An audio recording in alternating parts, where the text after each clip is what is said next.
There's been another worrying surge in coronavirus infections in Victoria today. Entire suburbs could be locked down within days. 75 new cases recorded. Genomic sequencing has revealed the bulk of the new outbreaks stem from security guards working in quarantine hotels. In an extraordinary and desperate move, the Premier is locking down 36 suburbs in Melbourne's north and northwest. If we do not do this now, then I won't be locking down 10 postcodes. I will be locking down all postcodes. Victoria has recorded its second worst day since the coronavirus pandemic began, with 108 new cases. In an unprecedented measure, 9 public housing towers have been locked down. An extraordinarily extreme measure. There will be no reason for any of those residents to leave their home. The way they locked us in was just basically like a prison. The more people who get tested, the quicker we can release you from your home. For the first time in more than 100 years, the border between the nation's two most populous states will close at midnight. We wouldn't have taken this step unless we absolutely had to. It's what we've all been dreading, but it's about to happen. We're going back into lockdown. 191 new cases. There is simply no alternative other than thousands and thousands of cases. You can imagine a business that had just started opening up again and now they've got to close down again. Heartbreaking. Frustrating. Yeah, it's a bit gut-wrenching. For Australia to win, Victoria's got to win, Melbourne's got to win, and so we're all backing them in. We want them to succeed.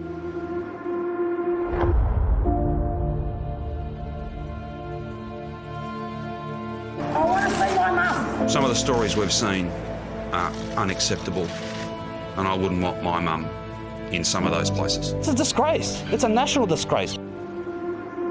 That is not acceptable to me. Having to stand here every day reporting more and more people dying. We need to come down on this hard. These are the decisions I've made, because anything short of this will not keep us safe. Victoria has suffered its worst day of the pandemic, a devastating record of 725 new cases. 15 more lives have been lost.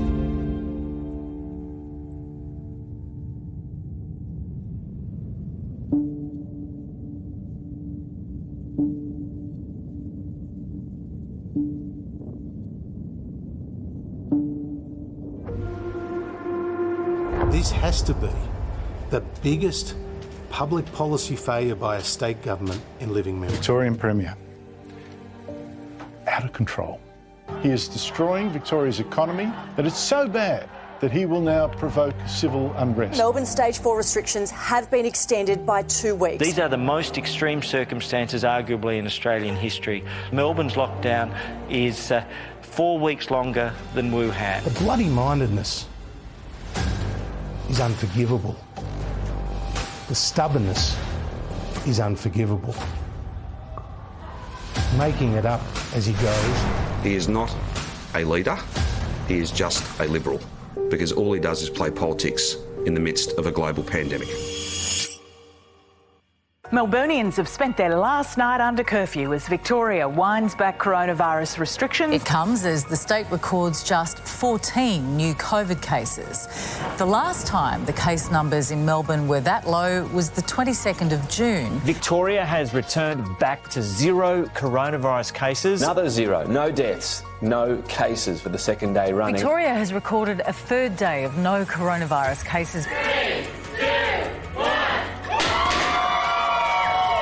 Get out! Get on the bin! Get on the bin! The New South Wales government will be opening the border with Victoria. Victorians have woken today to more freedom than they've had in months.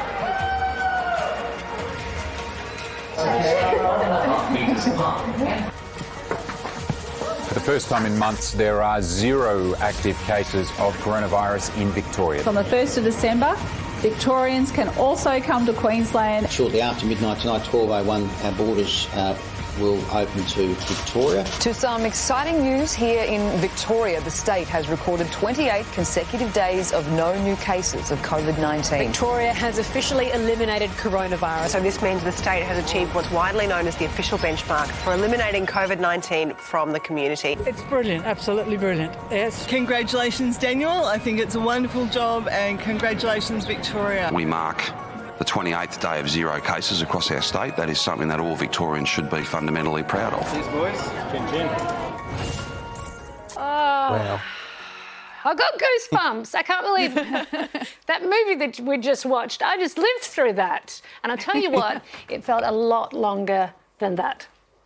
Oh, yeah, I bet. I mean, look, you know, not being in Victoria for it, you really felt for everyone down there. But I tell you what, irrespective of the political debates about how this started and who's at fault, the fact is Dan Andrews was criticised pretty heavily by a lot of people about sticking to his lockdown. He has now achieved what nobody thought he was going to achieve. I'm not even sure if he thought that he would, and it makes the lockdown worth it. And I reckon Victorians get the say on this, because everyone that I spoke to down there, they were all saying, you know, we want to eliminate this if we can, so we're prepared to go that little bit longer. Look at it now. I wonder if he'll get an apology from any of those people that were bagging him publicly, all the high-profile political leaders and the commentators who just consistently bagged him, and he never faltered, and that result is extraordinary. Well done, Victoria. It's amazing. Yeah. So happy for Victoria. I feel so emotional watching that, and big love to all the Victorians. Aw, thanks, Suze.